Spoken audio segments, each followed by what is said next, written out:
The first thing anyone noticed was the silence.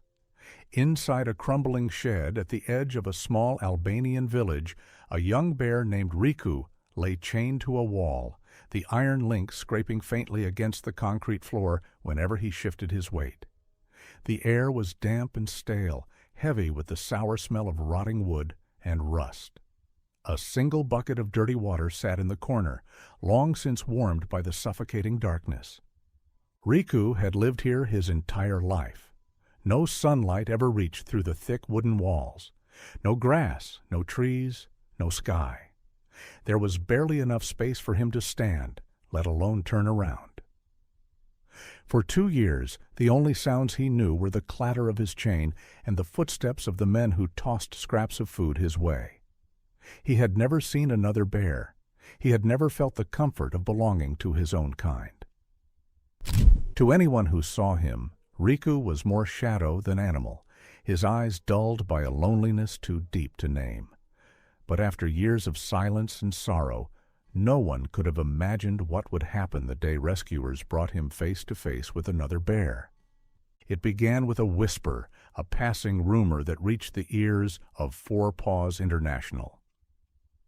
Locals spoke of a sad little bear chained in an Albanian village, a creature so forgotten that even the villagers seemed unsure how long it had been there. At first, rescuers assumed it was an exaggeration, another case of an underfed animal kept in poor conditions. But something about the way the story spread, hushed and uneasy, pushed them to investigate. When their van pulled into the narrow streets of the mountain village, the mood was unmistakably tense. Neighbors lingered at doorsteps, murmuring in low voices, children peeking from behind their parents' legs. No one offered a smile of welcome. Instead, eyes darted nervously toward a weathered shed at the far end of the road. That was where the rescuers were told to go. The closer they came, the more their unease grew. The shed was windowless, its boards warped and blackened by years of damp. The faint metallic scrape of a chain echoed from inside. For a moment, everyone hesitated. These were seasoned rescuers, yet the silence pressing around the door felt heavy, unnatural. When they finally pushed it open, the reality was far worse than they had imagined. The darkness swallowed them whole. Their flashlights swept across cracked concrete, pausing on a rusted chain fixed to the wall. At its end was Riku, his small body hunched forward, fur matted with dirt, eyes dull and half shut, as if daylight was a memory he no longer trusted. The space was so tight he could barely shift from one side to the other. In the corner lay a shallow bucket filled with stagnant water, green at the edges. A few scraps of stale bread were scattered across the floor. The smell was overwhelming: mold, rot, and the faint copper tang of rust. The rescuers froze. They had seen suffering before, but the quiet despair of this place seeped into their bones. One of them, voice cracking, whispered, "He looks like he's never seen life outside these walls." Riku barely lifted his head. The chain rattled faintly, as if to remind them it had always been there. For a moment, it felt less like meeting a living bear, and more like uncovering a shadow of what should have been. Outside, the villagers had gathered in a small crowd, their voices carrying through the open doorway. Some looked ashamed, others defensive. But the rescuers were too transfixed by the sight before them to argue. How could any animal endure such silence? How could a young bear grow up without ever seeing another of his kind? The questions weighed heavy as they closed the door behind them and began preparing for the rescue. This was not just about freeing a chained animal. It was about answering something far deeper, more troubling. After years in darkness, after never once knowing what it meant to be a bear, could Riku even survive beyond these walls? And the more haunting question lingered in every rescuer's mind. What would happen when the loneliest bear in Europe finally came face to face with another? The rescuers wasted no time, though every movement felt weighted with dread. A thick padlock hung from the chain bolted into the shed wall, its metal crusted with rust. For years it had been the anchor of Riku's world, binding him to darkness. Now, at last, it was about to be broken. The team crouched around him carefully. One rescuer pressed his knee into the damp floor, holding a bolt cutter steady, while another whispered low reassurances as if Riku could understand the words. The bear trembled violently, pressing his back to the corner, claws scraping against stone. His eyes darted to the sudden flash of light coming through the door. The sound of the bolt snapping echoed like a gunshot. The chain slithered to the ground. For a heartbeat, no one moved.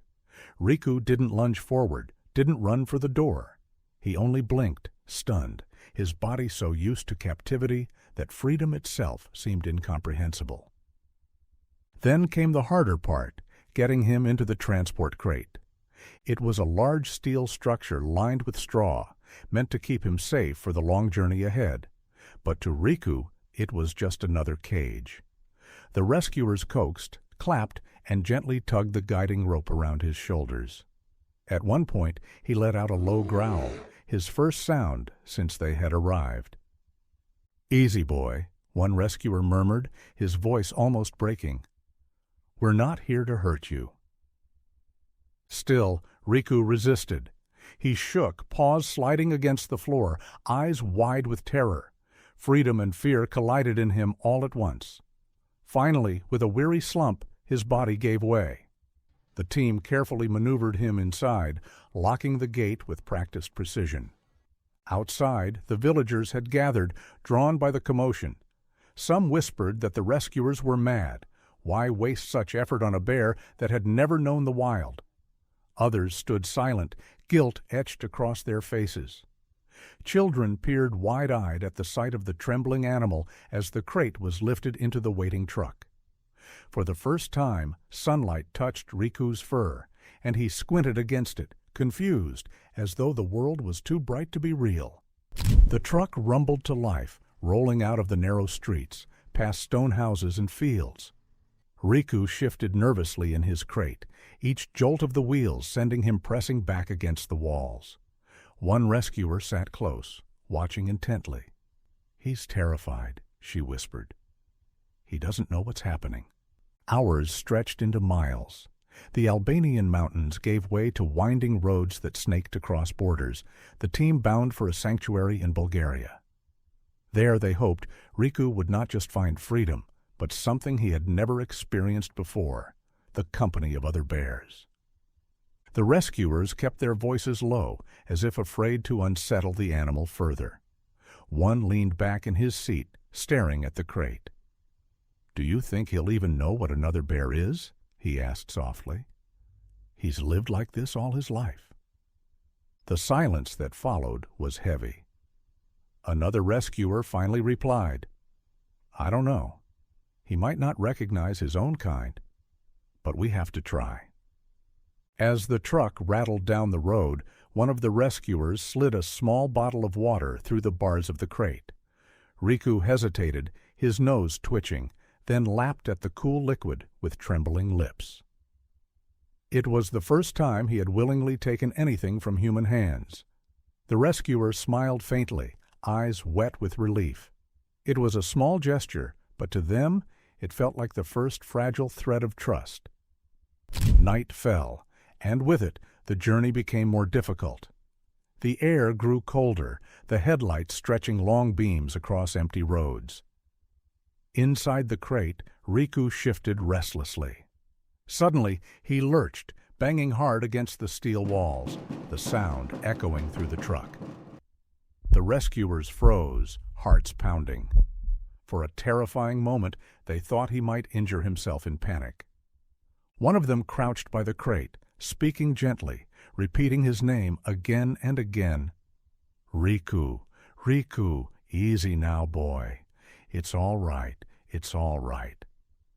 Slowly his breathing steadied, though his eyes remained wide, haunted by years of confinement.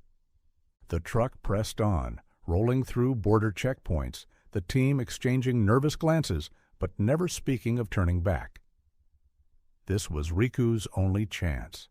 Every mile carried the weight of both hope and fear. By dawn, the sanctuary's outline came into view: tall trees, open space, and the faint calls of other rescued bears drifting through the morning air. The rescuers sat up straighter, exhaustion mingled with anticipation. For Riku, the real journey was only just beginning. They had cut his chain, freed him from darkness, and carried him across countries. But a deeper question lingered, one that no one could answer yet. After years of silence and solitude, after living as Europe's loneliest bear, what would happen when Riku finally came face to face with another of his kind? The truck rolled through the gates of the sanctuary, just as the first light of dawn spilled across the horizon. The air was crisp and clean, carrying the scent of pine trees and damp earth. For the first time in his life, Riku's crate was surrounded not by shadows and rotting wood, but by open space and living nature. When the rescuers swung open the back of the truck, Riku blinked rapidly, squinting at the sudden wash of light. His nose twitched. The air smelled different here, wild, alive, and brimming with scents he had never known. He shifted uneasily, pressing his weight into the back of the crate, as though the brightness itself was too much to face. The sanctuary staff, already waiting, gathered around. Vets in green coats spoke quietly, their words heavy with caution. "He's been chained his entire life," one said. "The question is, do we let him out immediately or take it slow? Too much freedom at once could frighten him." There was no easy answer. Riku had lived so long in confinement that freedom itself was terrifying.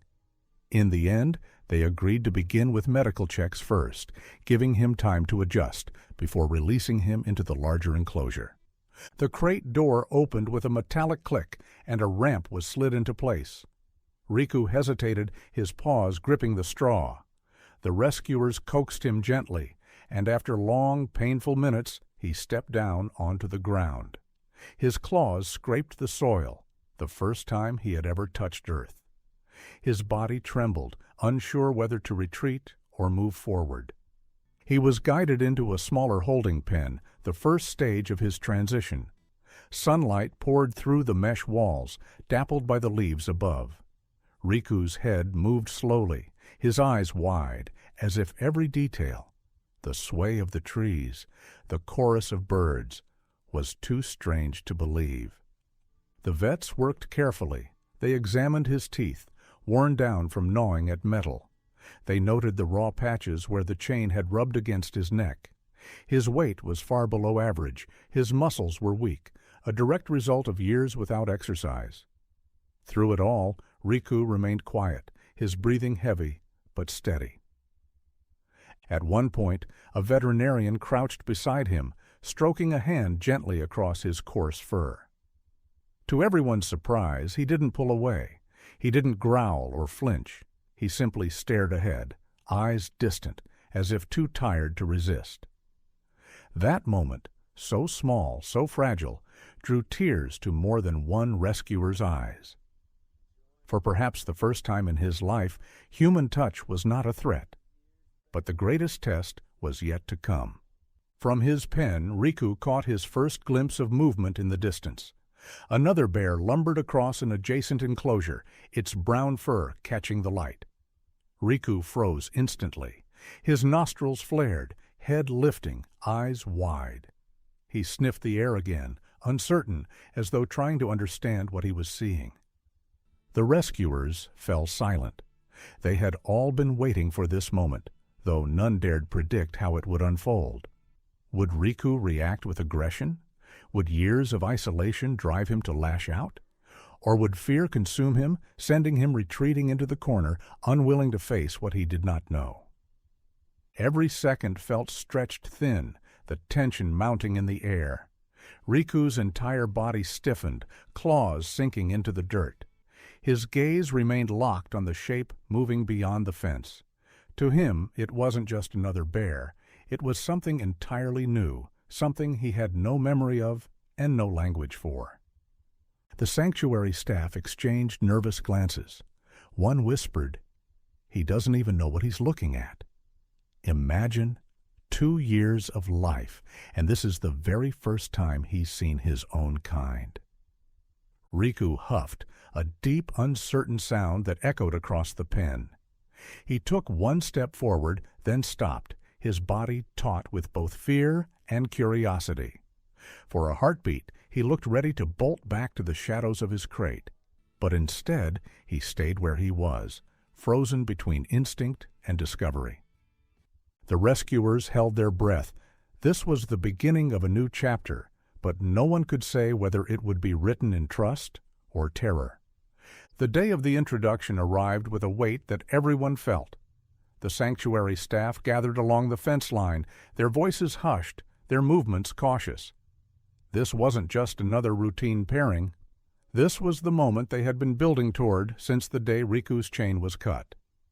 In the adjacent enclosure, a 22-year-old female bear named Gabriella lumbered closer, her dark eyes alert but calm.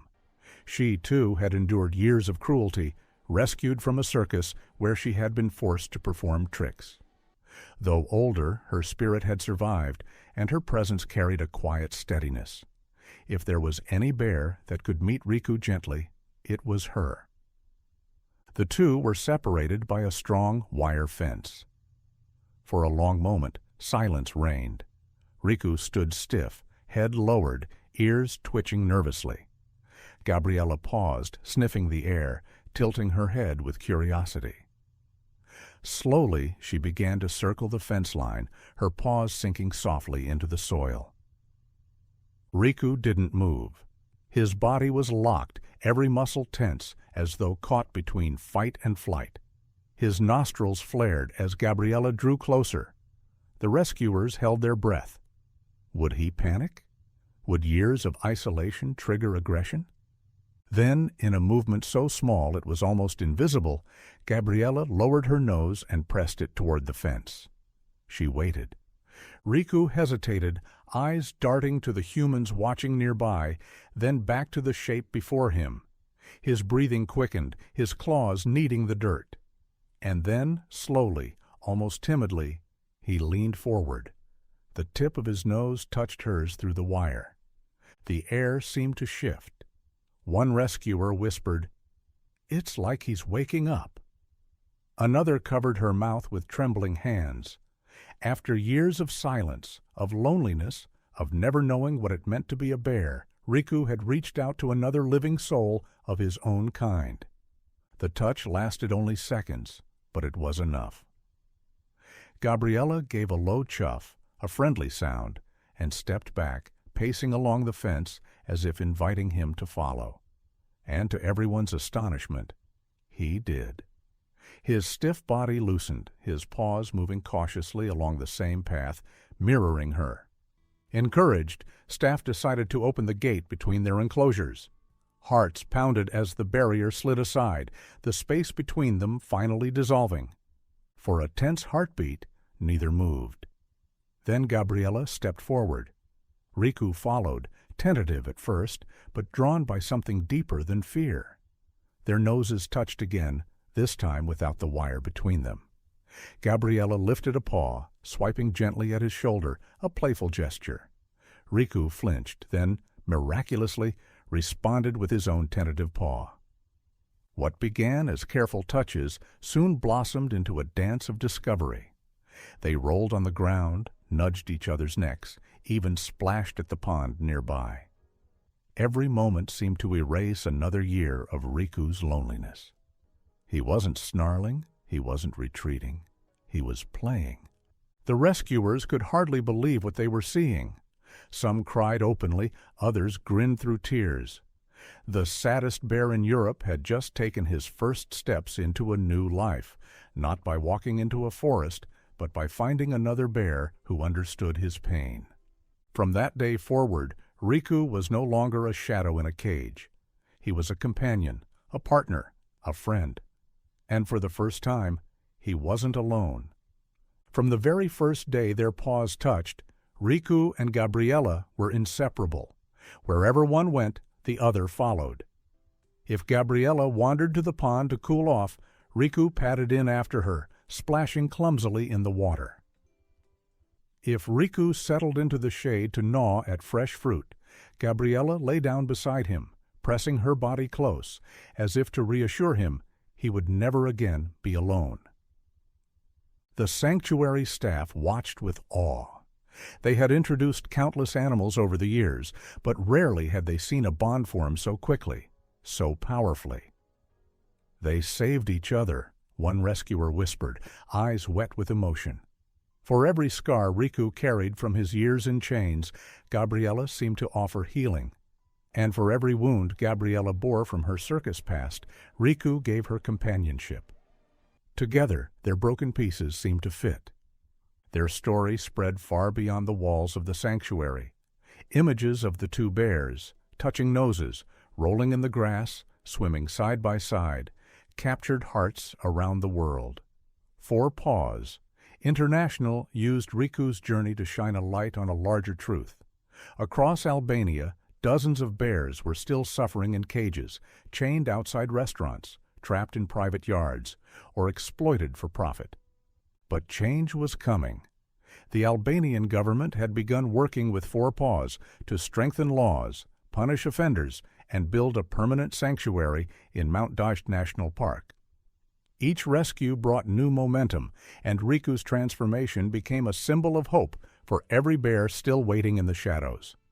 And yet, beyond the campaigns and official promises, the most powerful lesson came not from policy, but from a simple act of connection. Riku had lived years in silent isolation, chained in darkness, his spirit nearly broken. But the moment his nose touched Gabriella's, everything changed. In her, he discovered not just another bear, but the proof that he still belonged, that even after years of neglect, healing was possible. Today, the two are still rarely seen apart. They play, eat, and sleep together, bound by a friendship that no chain could ever erase. For the rescuers who fought to save them, the sight is a daily reminder of why they do this work. For the world, it is a story of resilience, compassion, and the power of companionship. Sometimes the greatest rescue isn't just freedom from chains, it's the moment a lonely heart finds another beating beside it. If Riku's story moved you, please share it with friends and family. His tears turned to joy, because compassion gave him a second chance, and together we can help ensure that no bear has to live alone in darkness again.